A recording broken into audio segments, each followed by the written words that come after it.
Hi all! Everything in my video is pulled from the public domain, and I am using them under the Fair Use, Fair Dealings guidelines. Everything I say is my own opinion. You should look into this information for yourselves, but I'm pretty sure I'm right. Good morning, everybody. Oh my goodness, here we go. Updates, and then we're going to move on to our big story for today. And I have one bit of information for you all about Yankee Wally.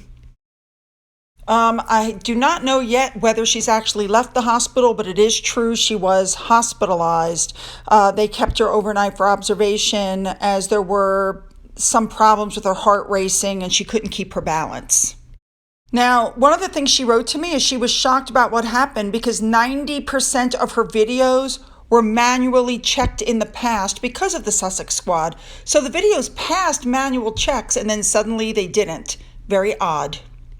Now, the other thing you should know is it's being reported that Yankee Wally is not on Rumble. And somebody wrote to me and said, have you guys ever considered that because the videos going up are the old ones, that could be Boozy?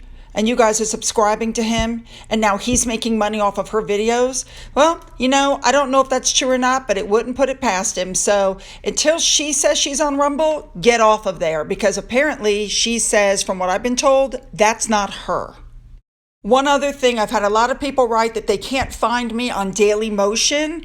I put a link to one of my videos on the community page. All you got to do is click on that link. It'll take you right there, and then there's a button you can push to follow. All right, let's get busy and jump right in.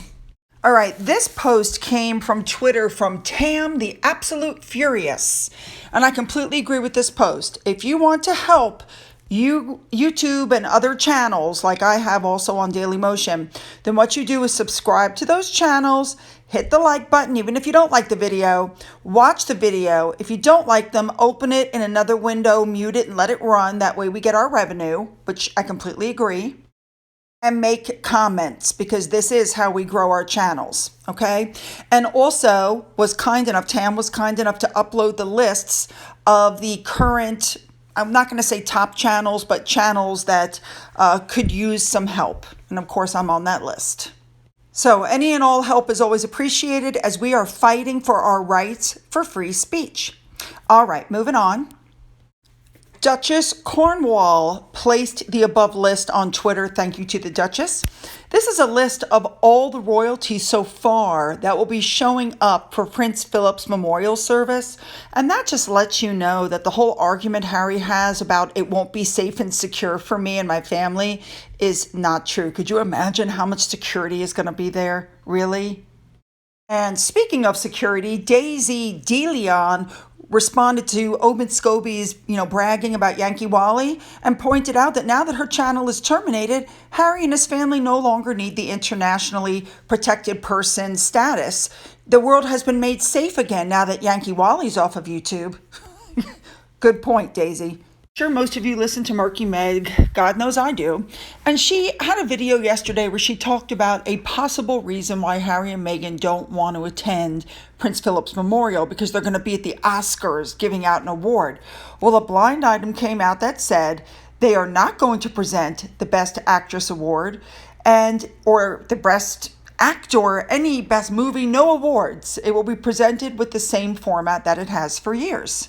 And then this popped up. Apparently, this is a person who is a member of the Academy and a voter for who gets the awards. He's seen the seating chart and the list of presenters, and Harry and Meghan are not on any lists and won't be there. And there will be actual stars who will be presenting, and the previous nominees are winners of the current nominees, which is the way it's always done. I've also heard and seen some stuff online that if anybody were to see them, they refuse to sit with them, and there's going to be all kinds of issues. I think I've told you guys before that I think Harry and Meghan's team floats these stories to get the attention of the people to see if they could be invited, because some places can't be bought. Sunshine Sacks cannot buy the Academy Awards. You know what I mean? All right, moving on. Now, this story, when I saw it, I tend to believe it. What it says is that the Queen is willing to give Harry temporary police protection during the Jubilee, but only if he'll bring the kids, which we know won't happen because Meghan will never step foot back in the UK and she'll never allow the children to go without him. But the other source of contention is that Harry apparently wants a guarantee that both he and Meghan will each be awarded a Jubilee medal alongside the rest of the family. Since he's not a working royal anymore and he doesn't represent the armed forces anymore, he's not supposed to get a medal. So why would you want one if you haven't earned it? You know what I'm saying? All right. You guys have seen this picture. It's a lovely picture. I'm not going to post the other girl's picture because I'm not going to give her any oxygen. But you guys remember that girl? I believe her name was Amanda. She's the one that posted about the Ugg boots. And she's the one who was fired from the museum where she was a tour guide for making death threats and saying she wanted to kill people. Yeah. So anyway, she posted the above photo and again tried to make it seem racist and nefarious that Meghan was touching the little girl's head because the little girl had mixed race parents. She's biracial, father's white, mother's black. Again, people, research. There are a gazillion pictures of Harry touching the heads of African children as he's visiting them. I don't think one person said it was nefarious. Now, with that said, there was a protest, some sort of a protest, which we're going to cover in just a minute, about William and Kate stopping at a certain spot in Belize. And of course, the Sussex Squad jumped all over this. But they're forgetting something. Harry and Meghan also had protests when they went on their Caribbean tour. When they went to Morocco for their 3-day visit, there were violent protests, and protesters were hit with water cannons and they were beaten down with clubs. And Harry and Meghan were told that they could not do a walk around like they usually do and meet people, and they had to have emergency exit plans set up. So before people start screaming about how the Caribbean doesn't want William and Catherine, you might want to revisit history just a little. And let's not forget about this scene from the Just Call Me Harry and I Don't Care About Titles Meghan. All right, moving on. Okay, let's move on to the actual tour and the protest that I just mentioned and what was really going on because more news has come out. Talk about misinformation. So, of course, this fabulous notice came out. And then, of course, the itinerary was released so you could follow along if you wanted. And off they flew. And apparently they had a lot of people on board. They had, of course, the Duke and Duchess, but they had like private secretaries, communication teams, press pack, a lot of people. And the very first thing they heard was that there was a protest that people didn't want William there. Now, the news reported it that they had an issue with colonialism and they had an issue with land rights. Again, it was reported something about the helicopter landing on the football pitch. They didn't want that. So because of the protest, and I'm air quoting the word protest, another area was chosen to showcase for William and Catherine. And then the stories came out that not everybody was upset about their visit, and some of the locals there were actually very upset and that they felt robbed of the chance to meet the two of them. So according to the Telegraph, I want to call it a letter, a note was received, which was published, that came from one of the people. The note said that he was very disappointed with his people because the protest has a negative impact on his business, which is true. And he's really sorry that he was robbed of the chance to welcome them. And they apparently had a performance set up to go, and it was a once-in-a-lifetime opportunity to share his love of chocolate and to meet the grandson of the lady that he's only seen on his dollar bills. It's kind of really sweet, actually. I feel bad for him. I do. This probably was a once-in-a-lifetime opportunity for him. Then the story broke that William was considering a under-the-radar, unannounced visit to discuss with the elders what their concerns were. And then the story came out that the villagers weren't actually protesting against colonialism, but apparently disrespect from the elders of the area. Apparently that's a big thing. They should have spoken to the elders first. Wow. So the tour has moved ahead. Let's take a look at that now. So the plane landed. I love these behind the scenes photos that their press pack always takes. Anyway, they came down the stairs. Catherine looked absolutely gorgeous once again. I believe this is royal blue color. And they met people at the bottom of the stairs, and then that's the official start of their tour.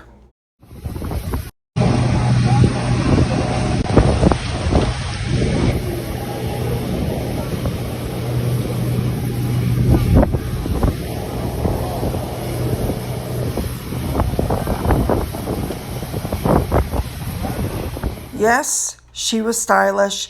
This headline is spot on. They met the Governor General of Belize and her husband. Yes, it's a woman. It was time for the band to go across and the reviewing of the troops.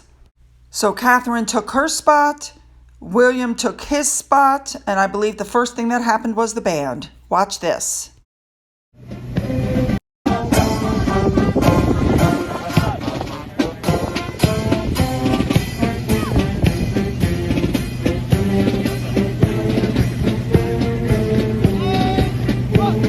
Now in this picture, if you look to the right, you can see William standing on that little pedestal that they set up for the reviewing of the troops. And then at one point he stepped down to walk in front of them. Watch this.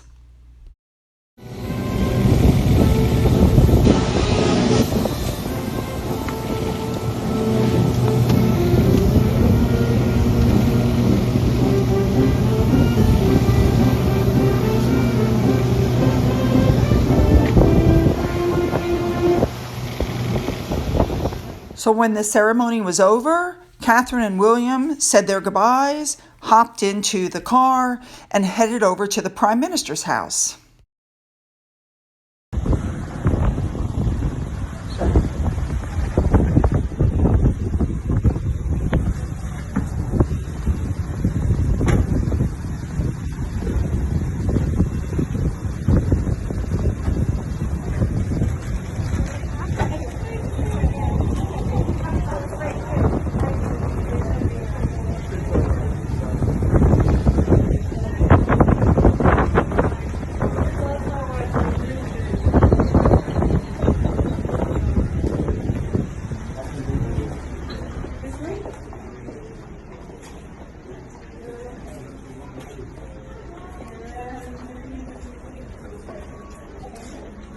Wait, they're gonna.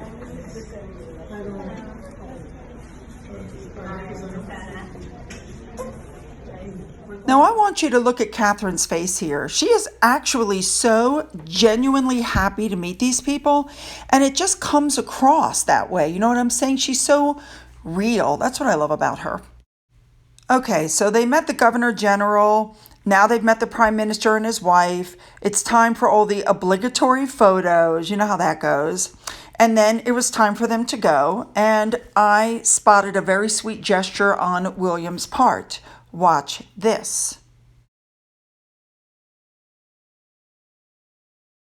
Yes, in case you didn't catch it, he ran his hand down from her shoulder all the way down to her arm before they separated to get in the car. Very sweet, romantic gesture. But now let's get to the really important stuff.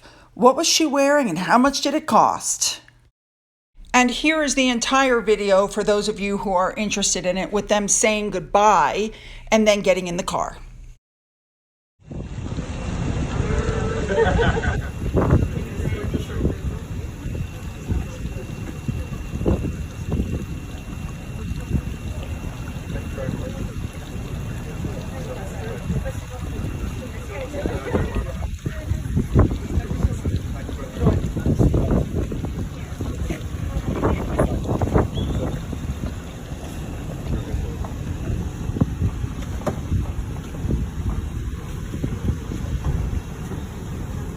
That is a Jenny Packham blue skirt set. We know how she loves that stuff, with the matching clutch and shoes. Now, I got to tell you, those were some freaking high heels. I don't know how she walks in those things. You have to be trained to do that, I think. Shoes were very affordable at $415, much cheaper than others I've seen. And of course, she wore Diana's jewelry that she had repurposed the earrings into the drop earrings. She looked phenomenal. Day 2 of the tour, they're going to visit a beachfront village. So, of course, we'll be covering that tomorrow, along with, I'm sure, some other stories that are going to show up, no doubt.